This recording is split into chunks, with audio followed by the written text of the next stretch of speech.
Alright, so we're gonna start the day with some Bubba cuteness. So you might think that we actually tuck Bubba into the blankets and stuff, and we do that when they go to bed, but throughout the day, he actually does this himself. Like, look at this. There's Dewey. You're being all cute, eh? So this is Bubba. So we did not put this on top of him. He literally tucked himself in.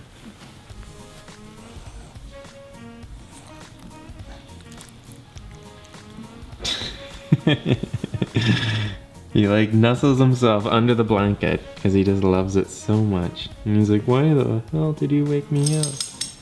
I'm sorry, buddy. There you go. That would be my version of Bubba, and this is my version of Dewey. Except for she's Rosie, and she's older. She's 3, and that's Leo, and he's 2. There you go. Dewey's being all cute.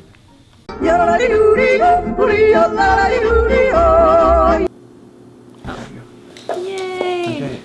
Can you sit up higher? We were actually thinking of doing it like next week at like 4 p.m. because people in in Australia and stuff wanna be able to be on the periscopes. I became vegan it's just about 4 years ago now. And I'm like 2.5. Absolutely. Yeah. You can eat too much on any diet. Even the healthiest diet in the world, you can eat too much, so. As many as you want to eat. Yeah. I can eat like 3 or 4 medium potatoes. Potatoes are just so filling.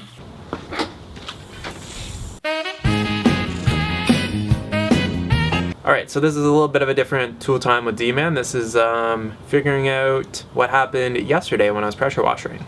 So when I was doing this, I was pressure washing. I'm guessing I was either doing this wall or that the light up there. What ended up happening was the power went out to the pressure washer, which is plugged into the garage. And I was like, that's weird. Why would the plug go out, right? Like, I didn't trip any breakers or anything like that. I checked the panel. None of the breakers were tripped. And it's really been confusing for me because it's like this plug, some of the lights on the inside, basically at the front of the house here, as well as 2 of the outlets along this wall, and one of the plug in the garage were all out.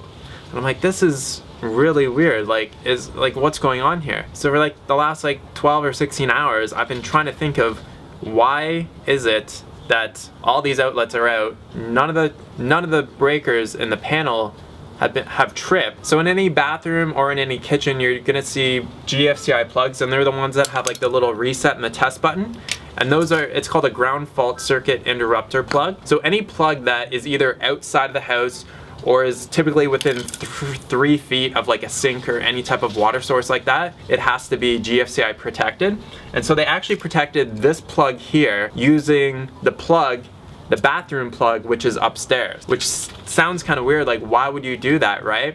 Because on any GFCI plug, you have the load side and the line side, and this is on the load side, so there's the line side that's coming in, and then anything else that's on the load side is protected by that plug upstairs. So this plug here is GFCI protected by the bathroom plug upstairs, which I actually remember doing weird stuff like that in the house. Why? Because it saves money. So one of these plugs here is like 40 or 50 cents. A GFCI plug is $15 or $20. But what ended up happening was when I pressure washed yesterday, I kind of like got some water in this plug, and so it just keeps tripping. Well, I didn't notice until now, but basically I can't reset the plug upstairs. It keeps tripping. So that must mean there's either water in here or there's water in the light up there when I was pressure washing. And so it just keeps tripping it over and over and over again. There's also all these other things that are on that same circuit. So it's like the house is kind of wired in a weird way. It's wired in a way that makes economical sense, but not necessarily intuitive or logical sense. I'm just gonna replace the plug, try it again. If it doesn't work, then I'll take a look at that light and see if there's a lot of water in there or something, which could be causing that GFCI plug to keep tripping. Now I know for a lot of you this is a very complicated conversation. You're gonna have no idea what I'm talking about, but for some of you, you will know what I'm talking about. Let's fix this. So we got the plug installed. Close that up. Hello. So it's this outlet right here, which is actually controlling some of the circuit downstairs as well. Mainly so that they can have that outside plug GFCI protected, and a lot of the other plugs and the lights downstairs are running on the same circuit as this plug right here. So I just replaced the plug. Now let's see if it works. There we go. So you can see that little light down there, that means that it's working. So basically when I hit it before, I couldn't reset it. It would just keep tripping over and over and over again. So Hannah's still out doing some shopping at the mall. She had to go all the way to downtown Minneapolis. So I wanted to make a burrito, or maybe multiple burritos. But I just wanted to kind of give you guys some tips. It's such a simple meal, but it's also really delicious. And I think it's something that you can give to somebody and be like, here's a burrito. And just not tell them that there's like no meat or chicken in it. And they'll be like, huh, this is really good. So I just want to talk about some of the ingredients that I think really make a burrito very, very delicious. Probably one of the first things that I put down is refried beans. If you don't want to buy canned refried beans, what I used to do is I'd literally just take a can of beans, add some water, like just a small amount of water, and then some like rice vinegar and even some like chili powder or something like that, and just blend that all up together until you kind of get like a bit of a thick kind of consistency like this. And I would just use that as my base. You could put salt and garlic in it as well, but I just like to put down some beans first. Now, one of the biggest mistakes that I have made with burrito making is I put too much rice in it. And like having rice is very good, but you have to really balance out the amount of rice with the amount of fresh ingredients that you're using. So the red onion's absolutely awesome for for bursts of like flavor. So just a little bit. You don't need a ton of onion because you don't want it to be too overpowering. So the next ingredient that I'm a huge fan of in burritos is lettuce. So we just chop up, so these are just romaine hearts. I think we got them from Trader Joe's. So just chop up a little bit and throw it right in the burrito. What I love about the lettuce is that it gives it kind of like more volume, more crisp. It's not really for flavor. It's just more to kind of like make it fuller and to kind of balance out the amount of like really dense stuff in it. So like the rice and the beans. So the next ingredient is just gonna be sweet corn. So all the corn that we buy is from Trader Joe's, and that means it's gonna be non-GMO. So you can use the sweet corn, you can use the roasted corn, it's all good. The corn just kind of gives it a nice little kind of sweetness when you crunch into it. The last ingredient that I'm gonna put in this one is gonna be some salsa. I think this is hot. Yeah, it's hot salsa. So like the salsa is nice because it gives it some kind of, obviously it's flavor, but it's also, it kind of gives it some liquid in there as well. Because like with all the rice and the beans, it can be very dry. So putting something in like salsa or tomatoes, just add some more water to it, just to kind of like balance it all out. So that's why I love salsa. So that's essentially kind of like the basic home burrito that's gonna be really good. There's really anything that you can throw into these things, like anything. You know, people love to put like cilantro, green onion.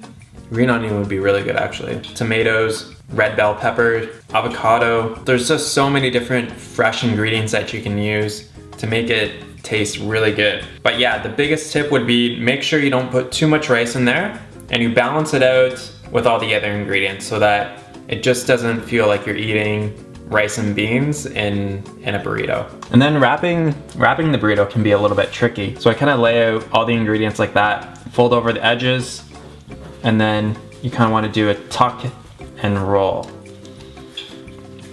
And then you'll kind of get a little flap here. So you just kind of fold that in there.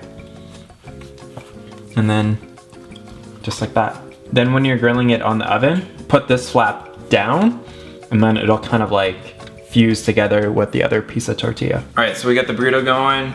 It's just been preheated at medium heat, and I don't know, you can leave it on for 5 or 6 minutes on each side, and then that's pretty much it.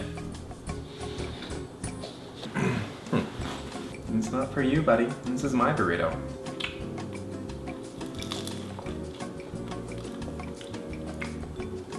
All right. Hannah's been sleeping for most of the day. She was really tired after her adventure to Mall of America. I wish she would have brought her camera, but oh well. Time for us to go to the dog park because the dogs are getting a little bit rambunctious.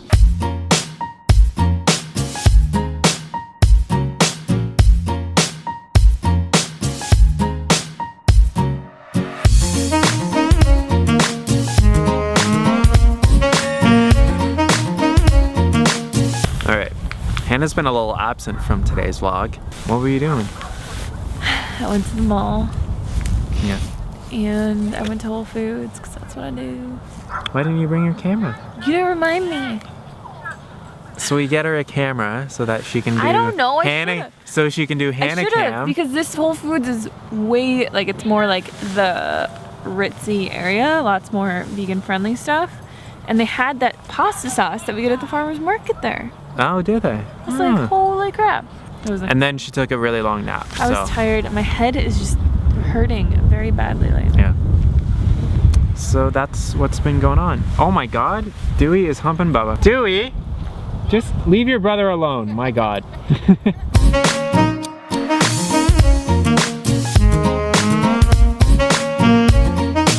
You guys. You guys are a little sexual lovers.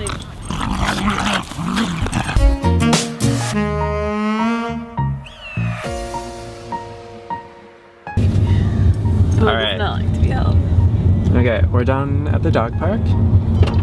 And time for us to say good night or good day. Good day. Good day.